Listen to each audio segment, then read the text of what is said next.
La caligrafía sublima los ideogramas de la escritura china. Signos que expresan una idea, un concepto. El país de China se representa como un rectángulo surcado por un eje. Es el centro del universo. La escritura dio permanencia a este pensamiento y la idea perduró a través de los siglos, de generación en generación.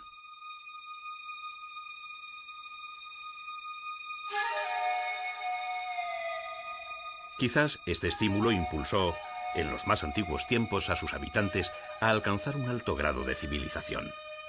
La filosofía y el pensamiento alumbraron en el siglo VI a.C. los caminos intelectuales de China, y las palabras de Confucio y Lao Tse, alentadas por el viento, se refugiaron en la memoria de los hombres.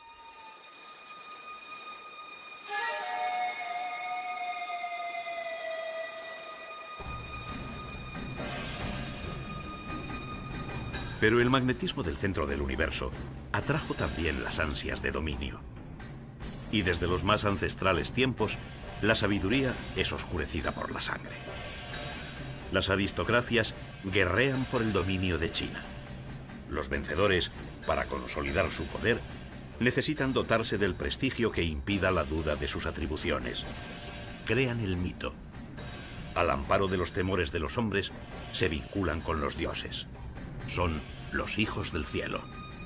Han nacido los emperadores.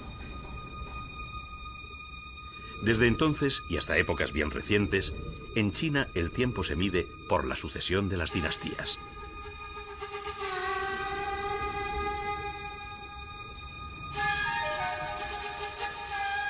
Conquistado el centro del mundo, los emperadores encierran su codiciado botín. En el siglo III a.C., construyen una gran muralla de 3.000 kilómetros y China se pliega hacia adentro. Las murallas serán reconstruidas a lo largo de los siglos.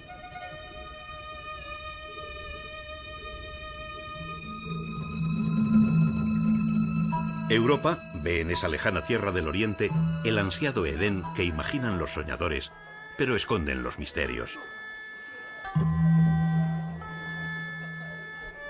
En pos de la seda, de la porcelana, de la laca y de las especias de China, se construyen los caminos que unen a la humanidad conocida. La antigua ruta de la seda abre a los extranjeros el cofre de las riquezas. A su reclamo acuden exploradores y mercaderes. En la Edad Media llega a China el veneciano Marco Polo, que describe sus experiencias en este país titulándolas El libro de las maravillas del mundo. En los siglos posteriores, el ansia de las grandes potencias europeas intenta saciarse con una China debilitada y parcialmente colonizada. La reacción de los ciudadanos chinos en el siglo XX para recuperar su tierra les llevará por nuevas sendas señaladas por Mao Zedong, y el país se protege tras un fuerte muro ideológico. Hoy, en el siglo XXI, tras múltiples vicisitudes históricas, las puertas de China nuevamente se entreabren. El centro del universo habla tras años de silencio e incita al extranjero a su conocimiento y disfrute. Su voz recoge los ecos de su inmemorial cultura. También esta nación de cerca de 10 millones de kilómetros cuadrados y 1.300 millones de habitantes expresa su sed incontenible de desarrollo mientras reclama su lugar en el futuro del mundo.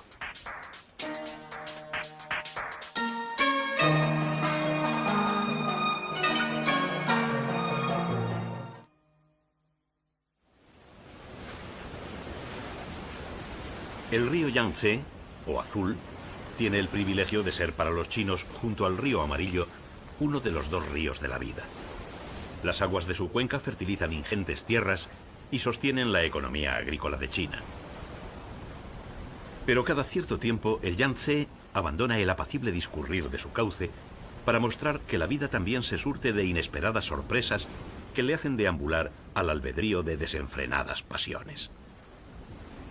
Desde tiempos muy antiguos, los chinos acometen colosales obras de ingeniería hidráulica para controlar la vehemencia del Yangtze.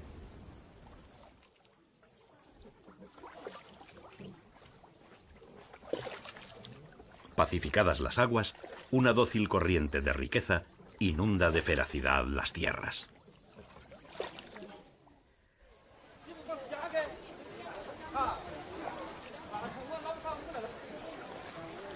Al amparo de los afluentes del Yangtze, canales, lagos y regadíos, crecieron pueblos como Zhouzhuang, una antigua aldea de pescadores y agricultores que en la actualidad ha transformado su forma de vivir para ofrecer al viajero el relato de sus tradiciones.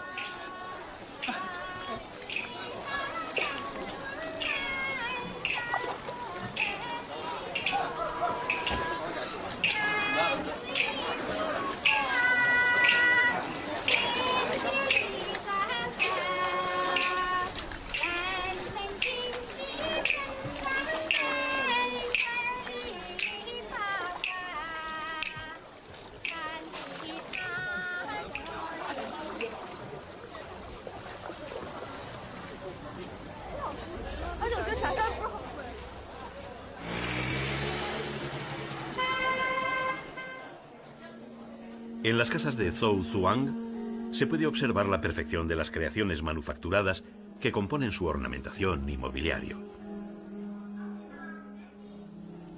Los artesanos elaboran refinadísimas obras de arte de todo tipo y condición con cualquier material, siguiendo técnicas muy antiguas. Su gran sabiduría y, ante todo, gran paciencia recuerdan que nos hallamos en el país de los inventos. El compás, la brújula magnética, las cerillas, el sismógrafo, el papel, la tinta, la imprenta, la pólvora, el papel moneda.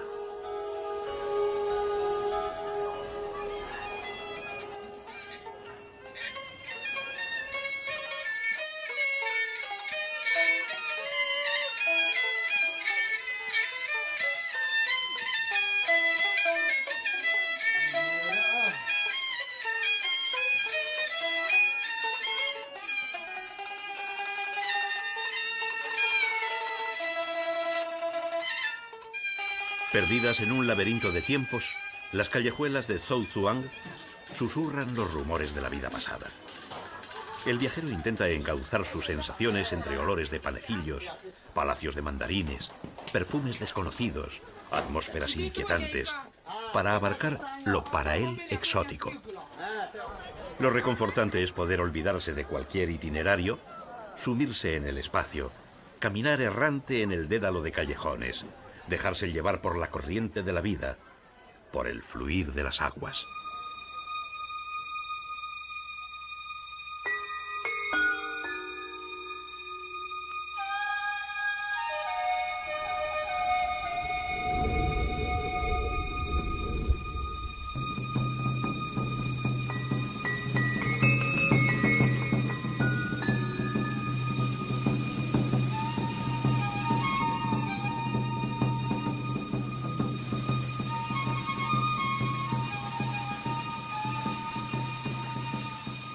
Ríos y lagos no solo fertilizan las tierras, también fecundan los cultivos de la imaginación.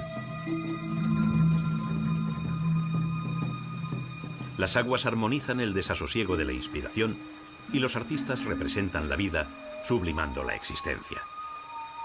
Es el dominio de la belleza, agua y armonía, equilibrio en un paraíso intemporal. El lago occidental, también llamado Lago del Arte, envuelve de poesía, silencio y abstracción la ciudad de Hangzhou, entre evocadores nombres como Colina de la Soledad, Pabellón de la Luna de Otoño en el Lago Tranquilo, Colina de la Piedra Preciosa.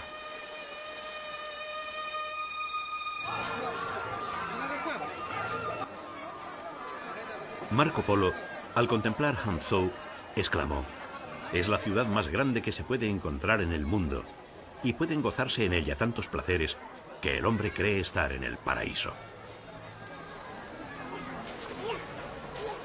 Luego, los avatares de la historia destruyeron una buena parte del patrimonio cultural de la ciudad.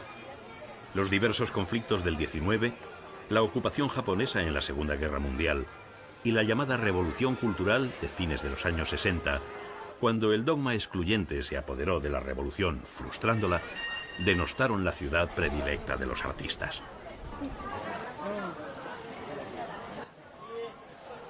En los años 80, el gobierno de China, del que formaban parte políticos comunistas represaliados por la Revolución Cultural, se empeñó tenazmente en devolver a Hangzhou lo que el sufrimiento le había arrebatado.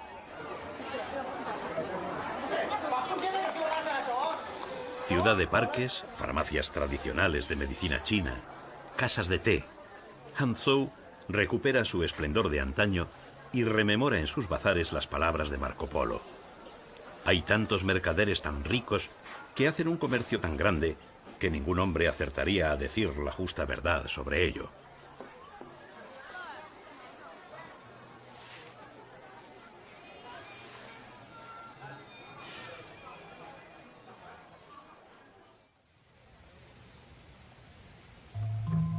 En las cercanías del lago existe un monte que vino por el aire desde la India. Al menos eso dice la leyenda.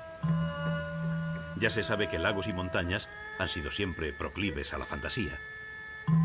Y en China, muchas veces, la realidad y la imaginación fluyen juntas.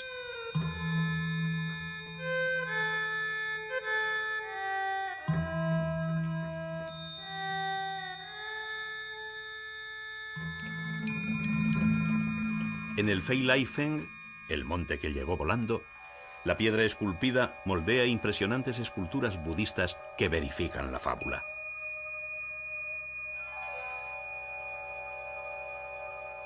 El monte como metáfora, alegoría palpable del largo viaje recorrido a merced de los vientos de la historia por el budismo desde su origen en la India hasta aposentarse en China. El caminante explora los secretos del alma en un mundo agradable y jovial. No es extraño que muchos peregrinos acudan a este lugar, ya que la sonrisa que Buda ofrece invita a la buena suerte.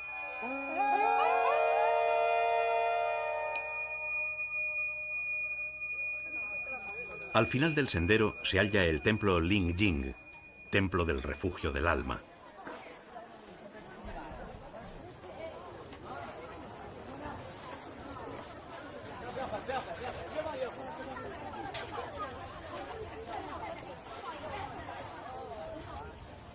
Construido a comienzos del siglo IV y restaurado en numerosas ocasiones, se compone de diversos edificios: el pabellón de los Reyes Celestiales, el precioso pabellón del gran héroe Buda y una pagoda.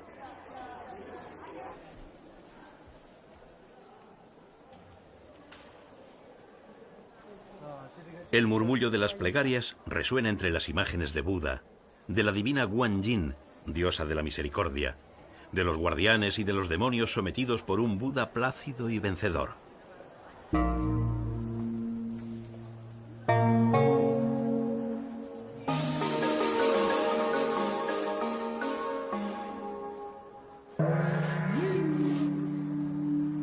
En una arquitectura fuertemente entroncada en la naturaleza, los fieles hacen sus ofrendas para conseguir la iluminación liberadora a través de la moralidad, la meditación y la sabiduría.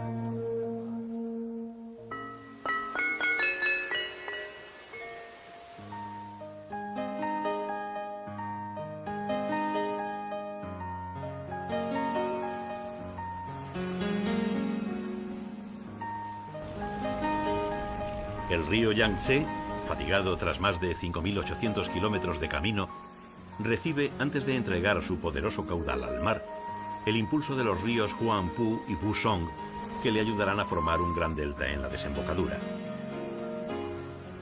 En la convergencia de estos afluentes surgió la gran ciudad fluvial de Shanghái.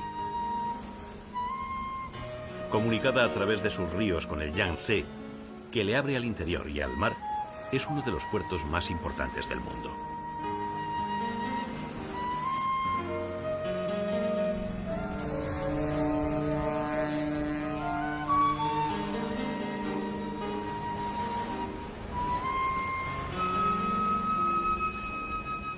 Urbe multiétnica, multicultural, novelesca, plena de enigmas y de ansias de vivir, Shanghái siempre fue propensa a cobijar la fantasía de escritores y cineastas. Su nombre evoca una atmósfera de misterio, personajes oscuros, pasión y tragedia. La Dama de Shanghái, El Expreso de Shanghái, Orson Welles y Joseph von Estenberg y sus amadas Rita Hayworth y Marlene Dietrich colaboraron a teñir de intriga y sensualidad el nombre de la ciudad.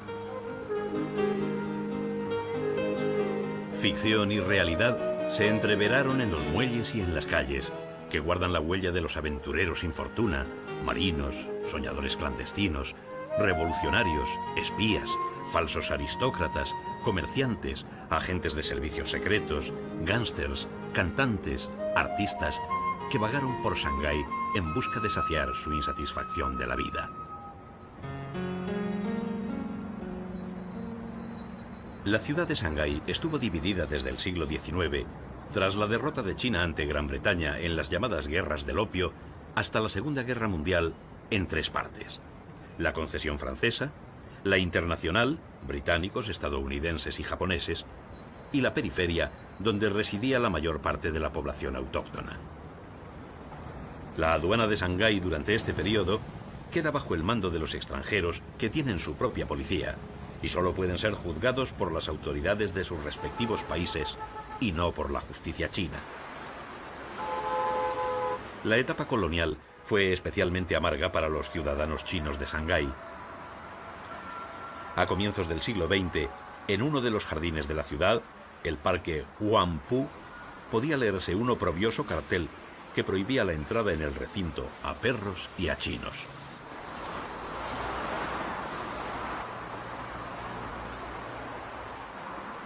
Los mismos mercaderes y funcionarios británicos que habían provocado las guerras, al introducir el comercio a gran escala del opio, convierten el Bund de Shanghái, en la margen izquierda del río Huangpu, en el principal barrio de negocios de Asia.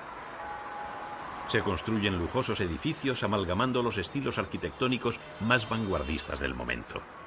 Shanghái es considerada como el París de Oriente.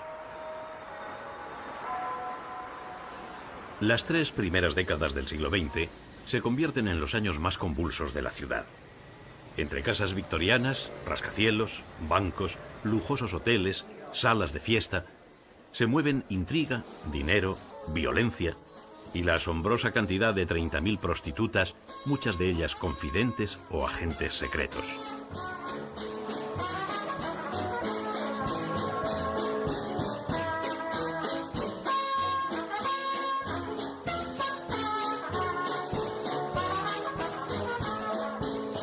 Ante tanta inquietud, la vida se refugia en privilegiados rincones donde la música hace furor. El jazz conquista Shanghái y su legado perdura en la actualidad en los antiguos locales de antaño.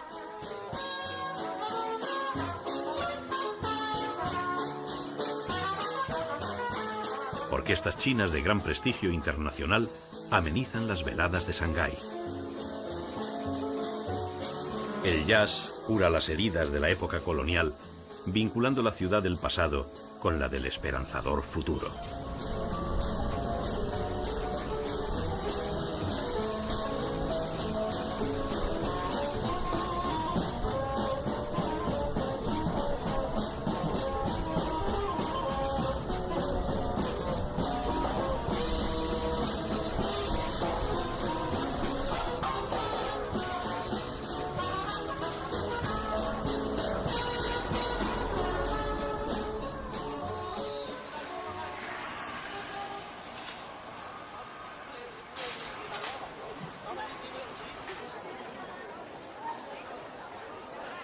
Lejos de las veleidades extranjeras, Shanghái conservó su identidad en los barrios antiguos de la ciudad.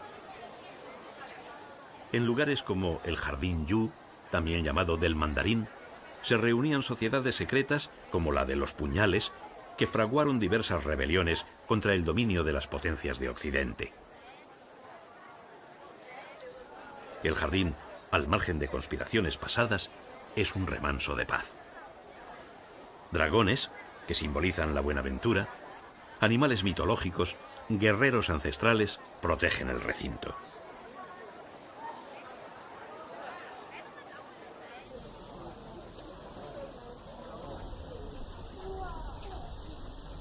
Los habitantes de Shanghái recorren los vericuetos caminos entre las edificaciones.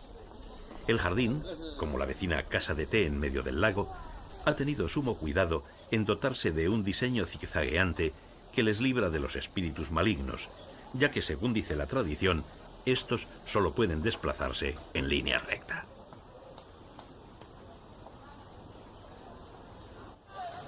En los contornos del jardín, la ciudad antigua se sume en una vertiginosa e incesante actividad.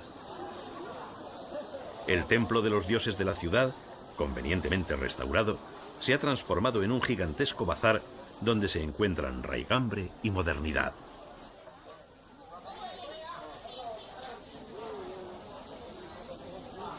Otros templos siguen guardando celosamente la función para la que fueron construidos.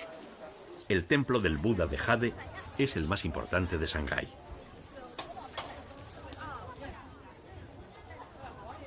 Las campanillas que asustan a los espíritus malignos, la efigie de un Buda triunfante sobre los demonios y las esculturas de los guardianes reciben a los visitantes y promueven el fervor religioso.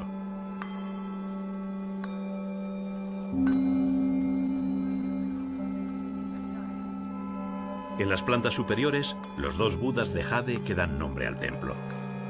La primera escultura representa a Buda entrando en el Nirvana, la bienaventuranza absoluta. La otra estatua, de un peso de más de 2000 kilos y 2 metros de altura, simboliza a Buda sentado. Piedras preciosas se incrustan en las figuras, refinando su peculiar belleza.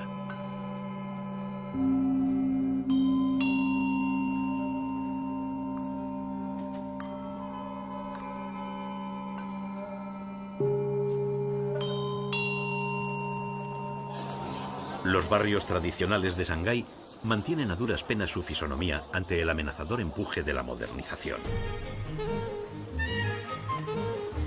Las siluetas de los nuevos rascacielos rodean la vieja urbe, que sin embargo sigue con su bullicioso ir y venir de gentes.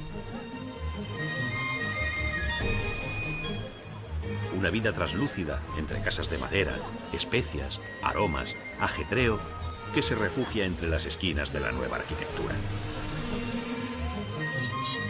Una cotidianeidad en la que el viajero recobra el placer de mirar, de escuchar, de oler, de paladear, de sentir el ambiente popular de la antigua China que se transforma.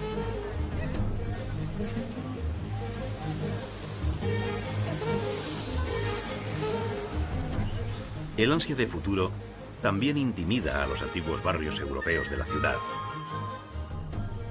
El distrito francés conserva el urbanismo aristocrático que caracterizó su vida en Shanghái. Paradójicamente, fue en una de las casas de este barrio donde unos jóvenes revolucionarios, entre ellos el auxiliar bibliotecario Mao Zedong, se reunieron clandestinamente para fundar el Partido Comunista Chino en el año 1921. Tiempo después, traicionados y perseguidos por sus antiguos aliados nacionalistas del Kuomintang, los comunistas supervivientes de la masacre inician en Shanghái la larga marcha que les llevó a recorrer 23.000 kilómetros del territorio chino.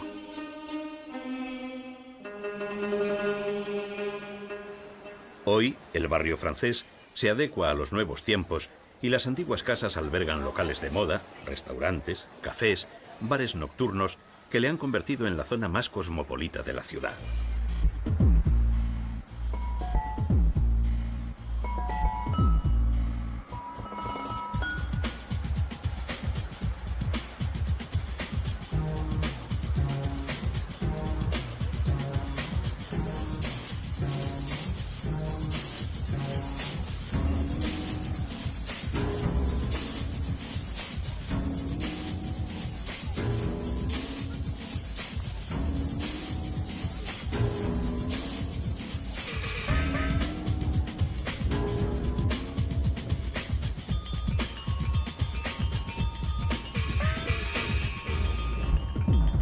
Tras tantas vicisitudes pasadas, el protagonismo en el Shanghái del siglo XXI lo acapara su modernidad. Altísimos rascacielos se aprestan para recibir majestuosamente al futuro. Entre todos ellos sobresale la Torre Jin Mao, proyectada en 1989 y terminada en 1998. Con sus 421 metros de altura, es el rascacielos más alto de China y el cuarto del mundo.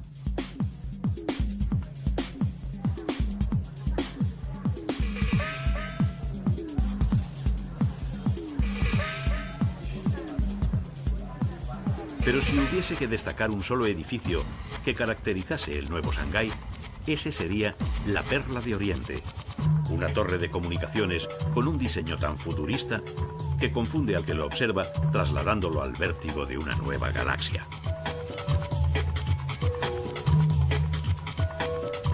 La arquitectura se convierte en símbolo de la nueva China, escaparate de la radical transformación sufrida por el país en los últimos 20 años.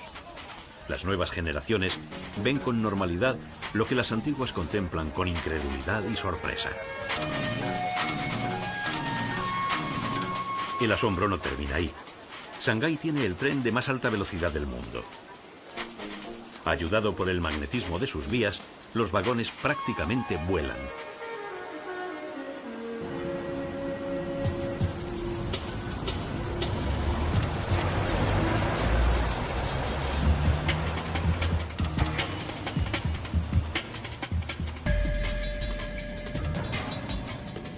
El tren puede alcanzar los 500 kilómetros por hora. La ciudad se proyecta fugaz en una vertiginosa pantalla.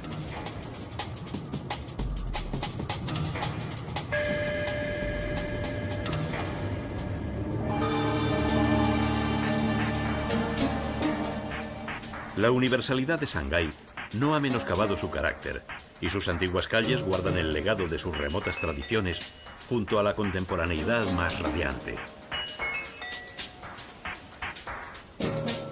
Shanghái es confluencia de espacios y tiempos diversos, ajetreo constante de gentes prestas a disfrutar de la aventura de la vida, lugar de encuentro en el pasado y en el presente de todo tipo de culturas, de músicas, de lenguas, de razas.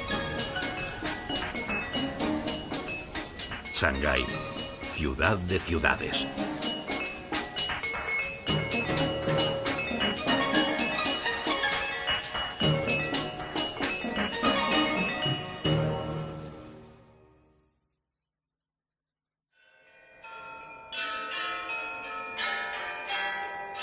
La tradición china cuenta que la diosa de la luna, Chang'e, bebía con su marido, el arquero celeste Hou Yi, el elixir de la inmortalidad con el fin de que su felicidad fuese imperecedera.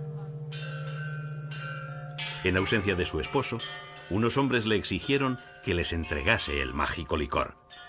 Ella, antes que darlo, se lo tomó, aunque sabía que al beberlo sin la compañía de Hou Yi, se convertiría en un espíritu inmortal y desaparecería de la tierra. Al regresar, su marido, desolado y melancólico por su amada, quiso ir tras ella a la luna, pero llegó al sol, y así su separación se hizo eterna.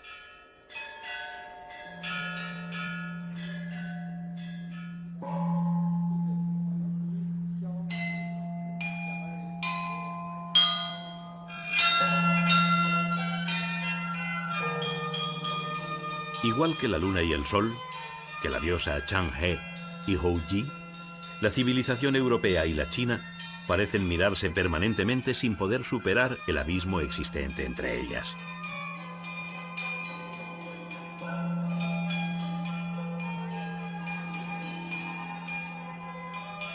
Occidente y Oriente se desconocen.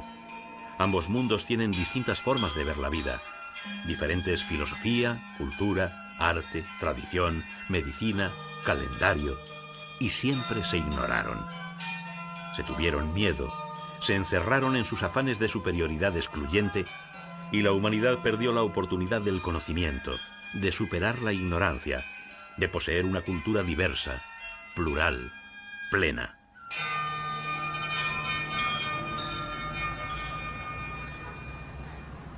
Solo en algunos lugares privilegiados se produjo el encuentro. Uno de ellos es la ciudad de Xi'an, en el interior de China, principio para Oriente o final para Occidente de la ruta de la seda.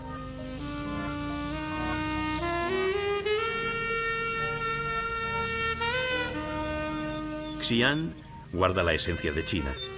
En las vertientes del río Amarillo, los agricultores de la antigüedad contemplaron el peregrinaje de Confucio para dar a conocer las enseñanzas de los antiguos y volver al bien y no desear para los demás lo que no se desea para uno mismo. 300 años más tarde, en el año 221 a.C., los libros que recogían el legado de Confucio son quemados por orden de Qin Shi Huang, el primer emperador de la dinastía Qin. Tras múltiples guerras contra sus adversarios, Qin Shi Huang había conseguido su gran sueño: unificar todo el país bajo su mando. El conquistador termina de construir la primera gran muralla china y utiliza una derivación de su propio nombre para denominar a la gran nación que gobierna, que desde entonces es llamada China. Qin Shi Huang sitúa la capital del imperio en Xi'an. Megalómano y desconfiado, recela de los intelectuales y sepulta vivos a cientos y cientos de escritores. En un reino plagado de progreso material, pero también de terror, el emperador lleva a la paranoia su egocentrismo. Un único pensamiento y una cultura, la de su propio culto.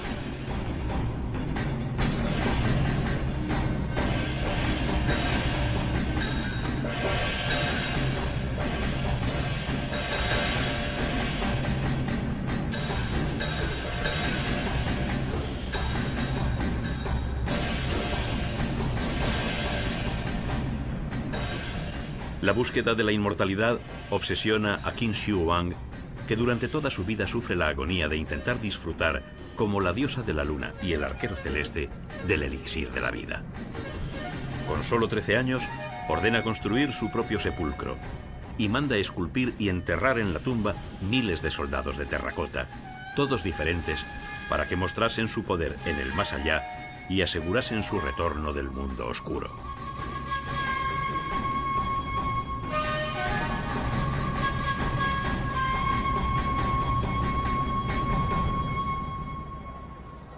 El futuro al que quiso controlar le deparó una triste paradoja. Su deseo de trascender a la historia solo se materializó en los rostros inmortalizados de los soldados.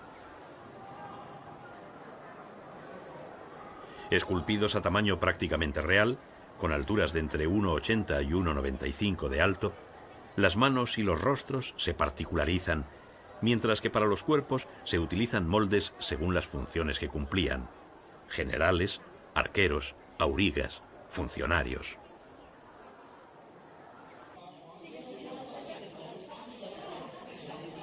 En las esculturas, los rostros, los peinados, las rugosas mangas que delatan el entonces arriesgado oficio de los escribas, la diferencia de calzado, marcan los diversos niveles sociales de la corte que el primer emperador de China hizo representar.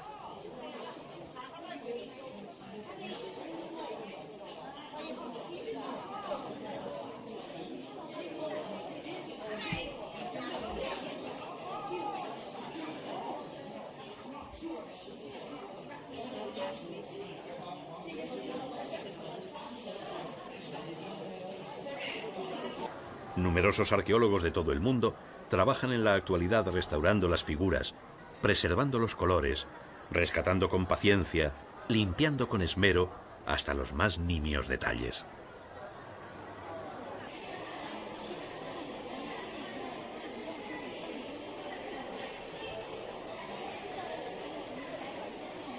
Existen expuestas al público 3 grandes fosas que ocupan más de 20.000 metros cuadrados de superficie, con unos 8.000 soldados excavados y decenas de miles de piezas arqueológicas.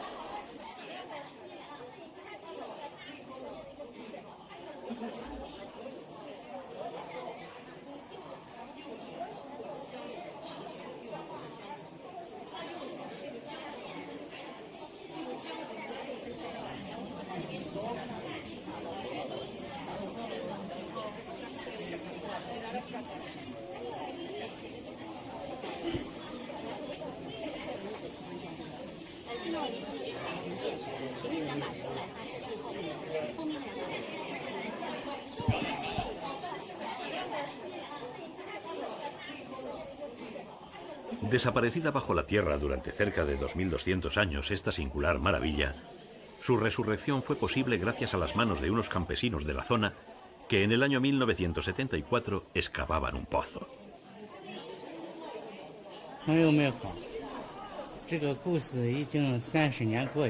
Liu uno de los labradores, nos cuenta que en aquel año de 1974 una gran sequía había empobrecido la comarca. El trigo no crecía, todo eran pedregales, arena.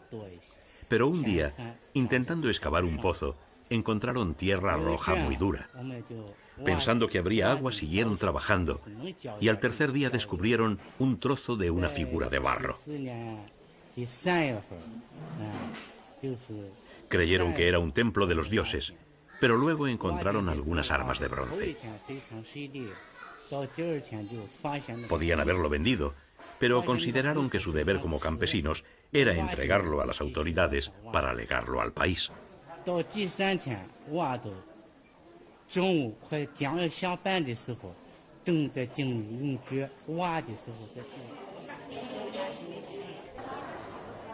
Un gran museo sirve de aposento a los miles de guerreros desenterrados y a los muchos miles aún por descubrir. La fascinación se produce por la ingente cantidad de esculturas, por la acumulación, por las proporciones gigantescas del museo, el más grande de China, más de 50.000 metros cuadrados construidos. Los guerreros de terracota están considerados como la octava maravilla del mundo de la antigüedad, y su gran valor artístico ha hecho que hayan sido declarados Patrimonio Cultural de la Humanidad.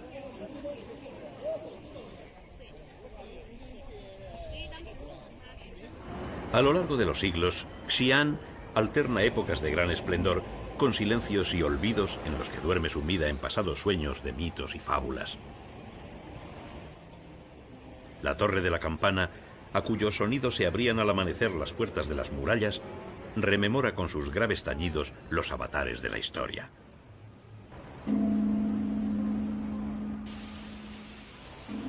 En la época Han, que sucede a la Qin, la cotidianeidad recupera su protagonismo y las cosas pequeñas de la vida procuran la mejor dicha de las gentes.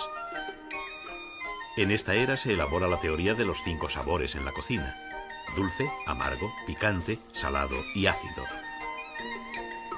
La búsqueda del equilibrio y la armonía entre ellos caracteriza la gastronomía china.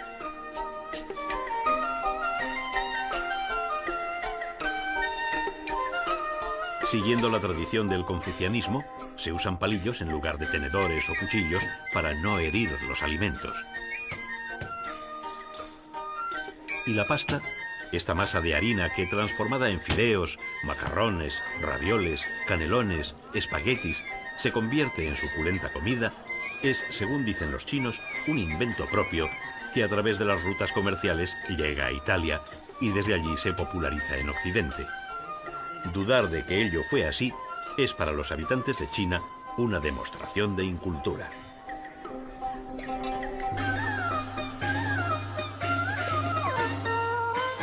Tras un largo declive, los emperadores de la dinastía Tang, a partir del siglo VII, vuelven a situar la capital del imperio en Xi'an.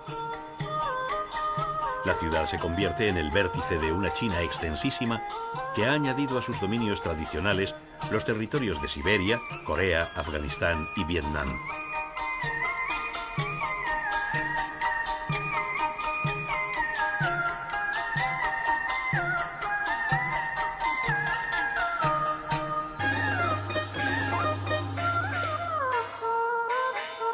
Xi'an se llama entonces Chang'an o Daxingcheng, ciudad de la gran prosperidad, y es la ciudad más poblada del mundo de su época, con 1 millón de habitantes.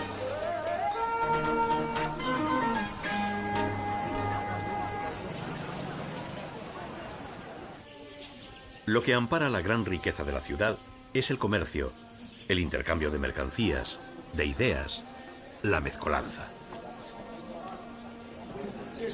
Por los caminos de la ruta de la seda, comienza a entrar, a través de los mercaderes árabes, un incipiente islamismo.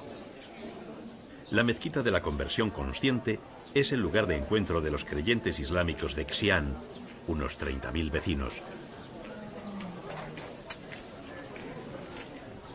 El Islam chino es conocido como Hui Hui Chiao y es la religión que siguen preferentemente los descendientes de los mongoles denominados Hui.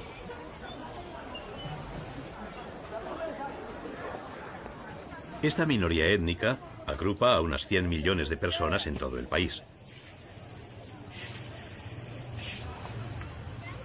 El barrio de los Hui emana un perfume singular de especias y henna. La gastronomía guarda una cierta diferencia con la tradicional china y emparenta con los gustos árabes.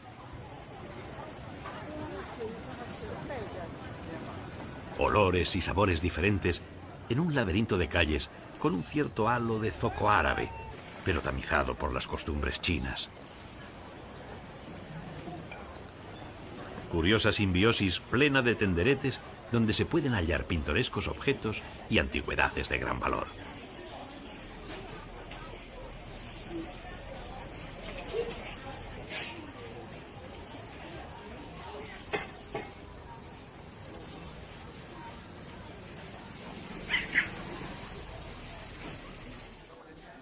También diversas corrientes cristianas, como el nestorianismo, dejan su huella en Siam, como atestigua la escritura de las estelas.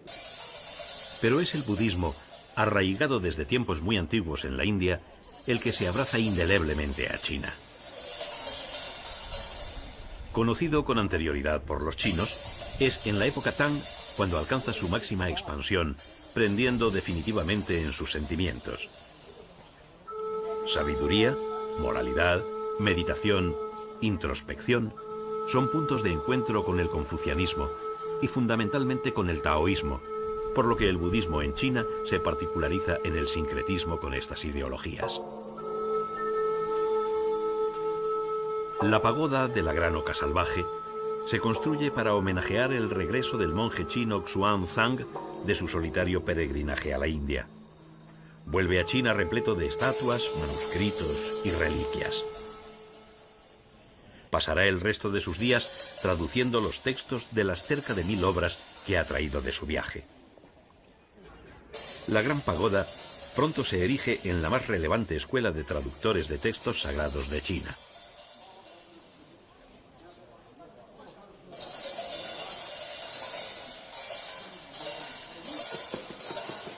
Xi'an, que en la actualidad cuenta con una afamada universidad a la que acuden estudiantes procedentes de todo el mundo, siempre ha mimado la cultura. En el Museo Provincial se guardan las estelas de piedra en las que están grabados los textos clásicos y lápidas con diferentes escenas. Artistas de la zona reproducen los grabados para ofrecerlos a los visitantes.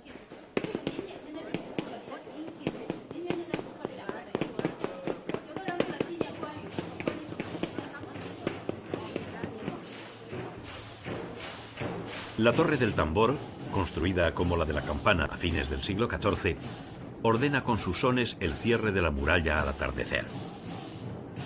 Xi'an dejó de ser capital del imperio tras ese tiempo, pero su crepúsculo político iluminó el recuerdo de su esplendor. A su luz acuden hoy multitud de viajeros que disfrutan de su pasado y del presente. La pátina de la historia desprende prosperidad.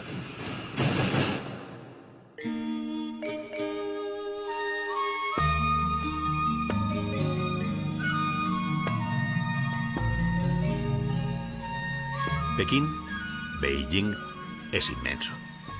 Todo es enorme, inabarcable, de dimensiones descomunales. Un territorio proclive a la épica, a los grandes hechos, a la permanencia.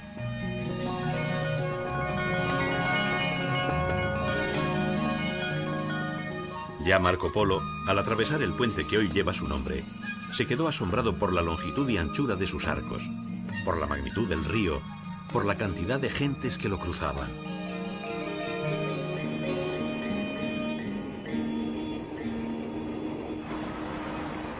Su municipio se extiende a lo largo de casi 17.000 kilómetros cuadrados. 200 kilómetros cuadrados constituyen su centro urbano. La ciudad cuenta con 15 millones de habitantes. Las temperaturas son extremas y se mueven entre los 10 grados bajo cero en invierno a los 38 o 40 sobre cero en verano.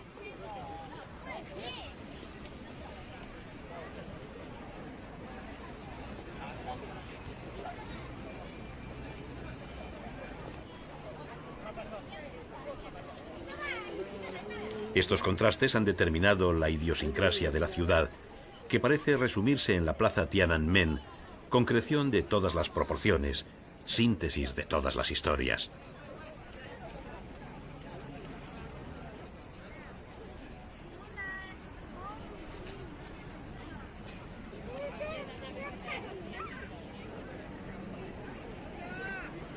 En su perímetro, el mayor de cualquier plaza del mundo, se unen el colosalismo con la sensibilidad, las grandes gestas con la minuciosidad, la historia con lo actual. Y en ella, los habitantes viven, charlan, debaten, se divierten, acoplando su cotidianeidad a su devenir diario sin dejarse abrumar por tantas proporciones. El presidente Mao, consciente del valor simbólico de la plaza, ordenó su remodelación para que en ella pudiesen congregarse cientos de miles de personas. Quizás quiso con ello mitigar la perenne sombra que sobre el asfalto de la plaza proyecta la ciudad prohibida, el universo cercado de los emperadores que quisieron aislarse del mundo para construir un gran imperio desde sus deseos.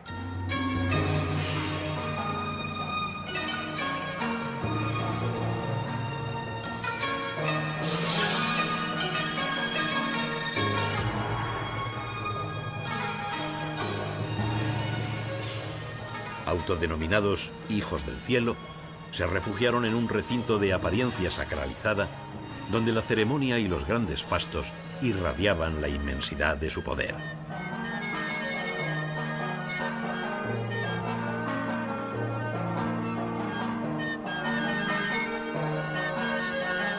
Las dimensiones son espectaculares. 720.000 metros cuadrados de extensión, de ellos 150.000 construidos. Fue la dinastía de los Ming la impulsora de tan magno proyecto. Desde entonces, 24 emperadores gobernaron a su capricho China durante 5 siglos, tiempo en el que la extensa residencia de emperadores, emperatrices y concubinas estuvo vetada a la población. 890 palacios y más de 9.000 habitaciones componen el recinto cortesano más grandioso del mundo. Grandes plazas sirven de solemne vestíbulo a la sucesión de mansiones de alegóricos nombres. Palacio de la Suprema Armonía, Palacio de la Perfecta Armonía, Palacio de la Armonía Protectora, los 3 palacios en los que se celebraban los grandes fastos, Palacio de la Pureza Celestial, Palacio de la Unión, Palacio de la Tranquilidad Terrestre.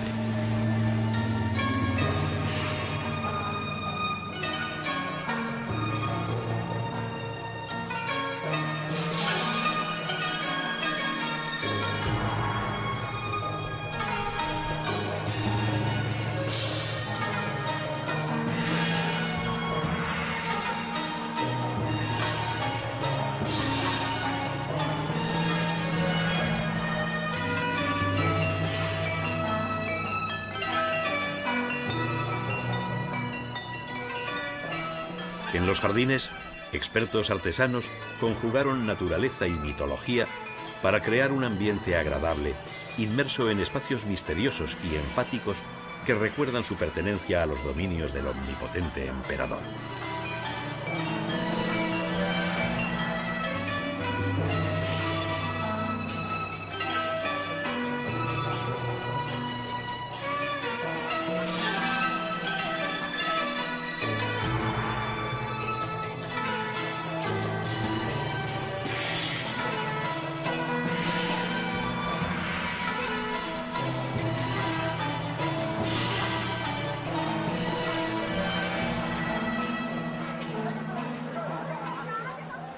La influencia de la vida imperial tiñó de solemnidad también el Pekín extramuros, que contemplaba sumiso la soberbia de los emperadores.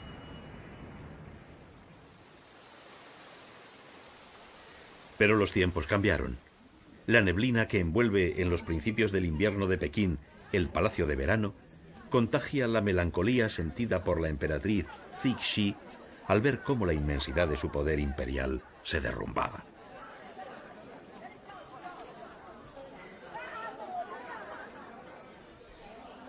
En 1888 manda reconstruir el antiguo palacio, residencia de los emperadores durante los veranos, que había sido saqueado y derruido por las tropas anglo-francesas. El jardín donde se cultiva la concordia, el nombre por el que son conocidos los terrenos donde se asentaba el Palacio de Verano, se remueve nuevamente para albergar la grandiosidad de los emperadores. Saqueado otra vez por el ejército colonial en 1900, el capricho de la emperatriz ordena que se rehaga de nuevo. Para las dos reconstrucciones, Cixi detrajo de las arcas del Estado el presupuesto de la Marina china que se estaba preparando para defender la independencia de su país y que queda empobrecida e inoperativa.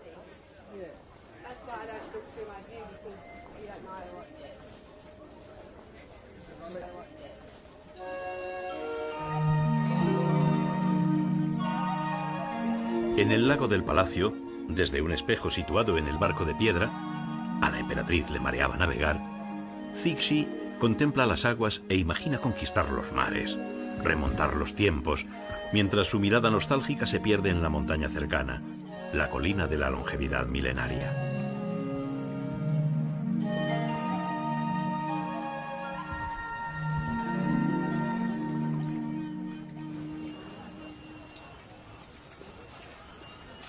Pekín camina entre los recuerdos de la historia y el dinamismo del presente. Es viejo y joven, tradicional y vanguardista. Antiguas costumbres se refugian en el rincón de lo pintoresco ante el pujante avance de lo nuevo.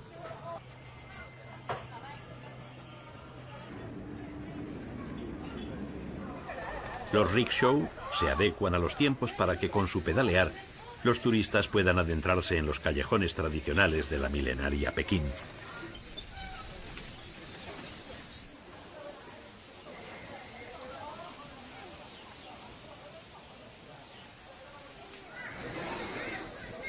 Barrios hoy en retirada ante el empuje de un urbanismo más amplio, limpio y ordenado. Muchas cosas en Pekín van dejando de ser lo que eran, pero todavía en algunos rincones la sorpresa del pasado espera al viajero. Lejos de las delicias de la comida china de los restaurantes, los puestecillos callejeros ofrecen rica comida a precios bajos.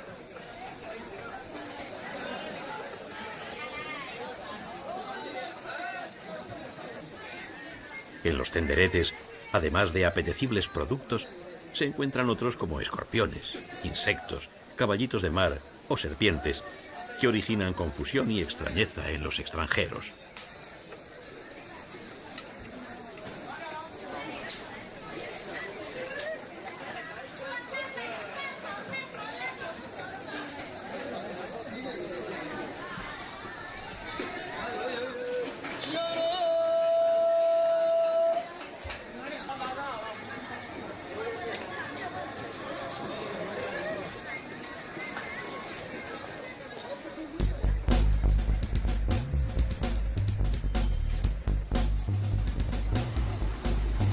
¿Qué más da que el gato sea blanco o negro? Lo importante es que cace ratones. Esta frase es repetida constantemente por los chinos ante la pregunta de qué sistema económico practican. La convivencia de una simbiosis comunista-capitalista supuestamente contradictoria no parece preocupar a los habitantes del inmenso país. Un gran desarrollo, los logros en el tremendo desafío de alimentar a tan numerosa población, en acabar con la pobreza, hacen que el futuro sea visto por los ciudadanos chinos con optimismo. Lujosos rascacielos, grandes obras públicas emergen por el umbral abierto de la muralla que fue China para Occidente. Mientras las puertas se abren, el viajero a China asiste a un apasionante e irrepetible proceso histórico. Además, se sumerge en una forma de ver la vida diferente, una filosofía distinta, una geografía abrumadora. En definitiva, en la inabarcable cultura de un gran país.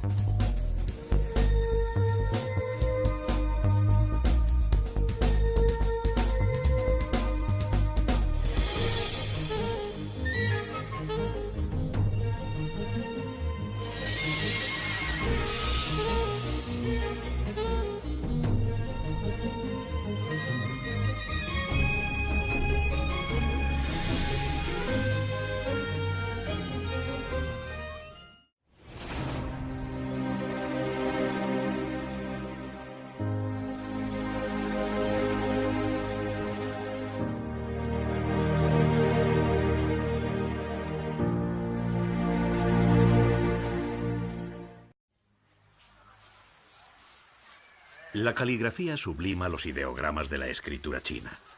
Signos que expresan una idea, un concepto. El país de China se representa como un rectángulo surcado por un eje. Es el centro del universo. La escritura dio permanencia a este pensamiento y la idea perduró a través de los siglos, de generación en generación.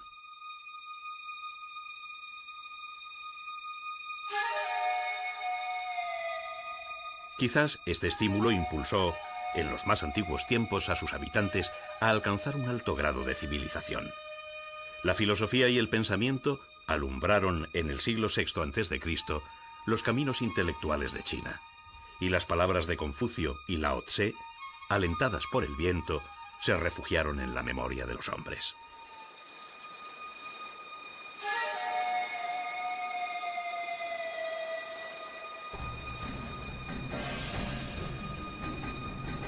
Pero el magnetismo del centro del universo atrajo también las ansias de dominio. Y desde los más ancestrales tiempos, la sabiduría es oscurecida por la sangre. Las aristocracias guerrean por el dominio de China. Los vencedores, para consolidar su poder, necesitan dotarse del prestigio que impida la duda de sus atribuciones. Crean el mito. Al amparo de los temores de los hombres, se vinculan con los dioses. Son los hijos del cielo. Han nacido los emperadores. Desde entonces y hasta épocas bien recientes, en China el tiempo se mide por la sucesión de las dinastías.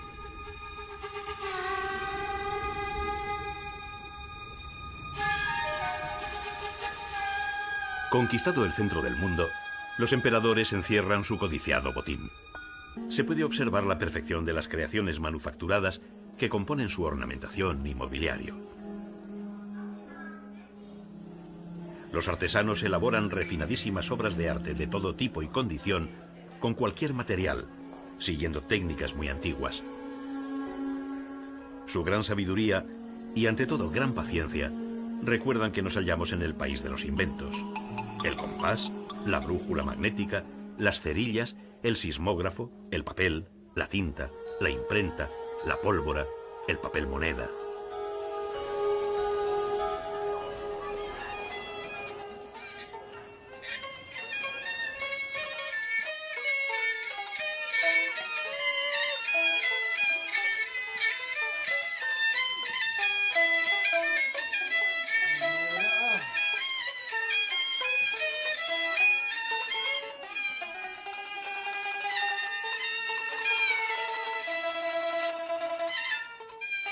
Perdidas en un laberinto de tiempos, las callejuelas de Zhouzhuang susurran los rumores de la vida pasada.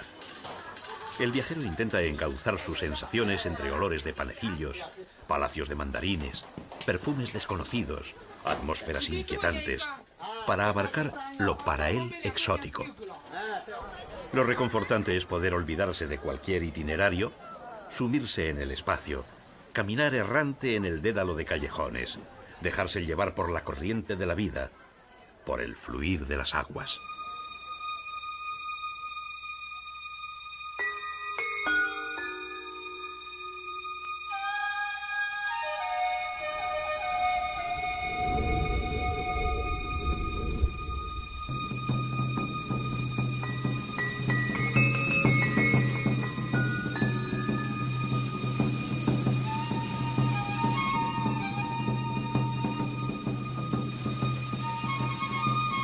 En el siglo III a.C.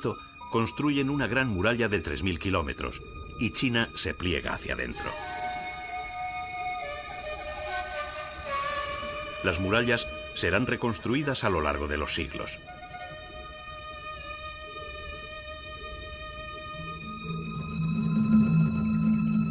Europa ve en esa lejana tierra del Oriente el ansiado Edén que imaginan los soñadores, pero esconden los misterios. En pos de la seda, de la porcelana, de la laca y de las especias de China, se construyen los caminos que unen a la humanidad conocida. La antigua ruta de la seda abre a los extranjeros el cofre de las riquezas. A su reclamo acuden exploradores y mercaderes. En la Edad Media llega a China el veneciano Marco Polo, que describe sus experiencias en este país titulándolas El libro de las maravillas del mundo. En los siglos posteriores, el ansia de las grandes potencias europeas intenta saciarse con una China debilitada y parcialmente colonizada.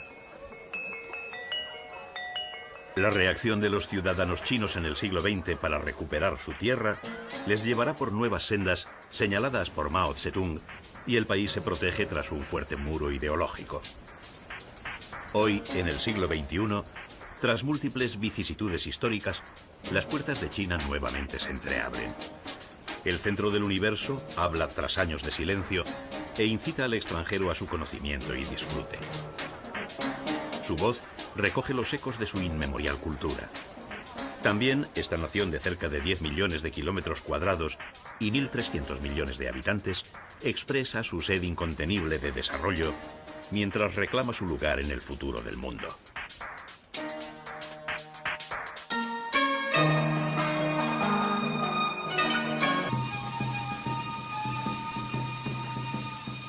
Ríos y lagos no solo fertilizan las tierras, también fecundan los cultivos de la imaginación. Las aguas armonizan el desasosiego de la inspiración y los artistas representan la vida, sublimando la existencia. Es el dominio de la belleza, agua y armonía, equilibrio en un paraíso intemporal. El lago occidental, también llamado Lago del Arte, envuelve de poesía, silencio y abstracción la ciudad de Hangzhou, entre evocadores nombres como Colina de la Soledad, Pabellón de la Luna de Otoño en el Lago Tranquilo, Colina de la Piedra Preciosa.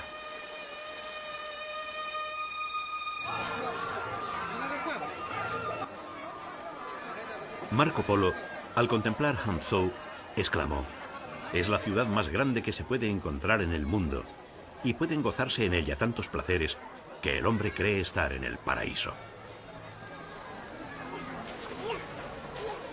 Luego, los avatares de la historia destruyeron una buena parte del patrimonio cultural de la ciudad. Los diversos conflictos del XIX, la ocupación japonesa en la Segunda Guerra Mundial y la llamada Revolución Cultural de fines de los años 60, cuando el dogma excluyente se apoderó de la revolución, frustrándola, denostaron la ciudad predilecta de los artistas.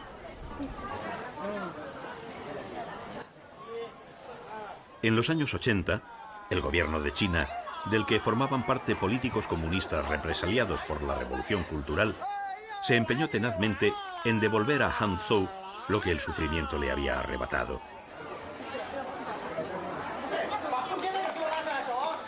Ciudad de parques, farmacias tradicionales de medicina china, casas de té, Hangzhou recupera su esplendor.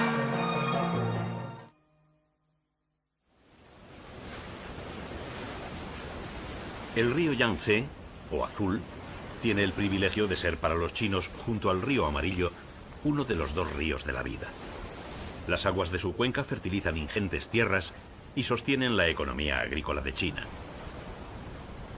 Pero cada cierto tiempo el Yangtze abandona el apacible discurrir de su cauce para mostrar que la vida también se surte de inesperadas sorpresas que le hacen deambular al albedrío de desenfrenadas pasiones.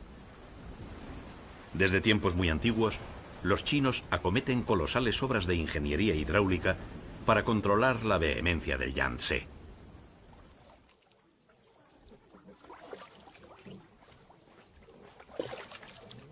Pacificadas las aguas, una dócil corriente de riqueza inunda de feracidad las tierras.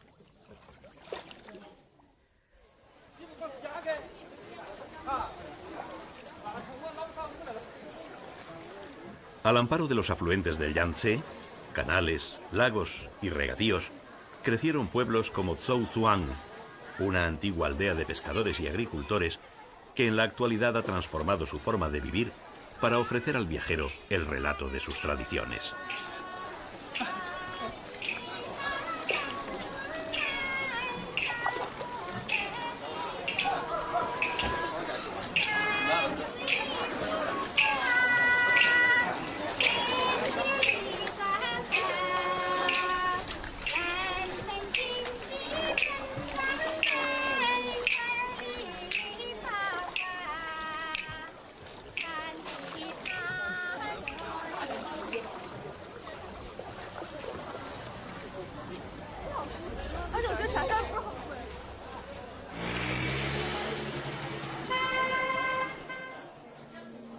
En las casas de Zhou Zuang,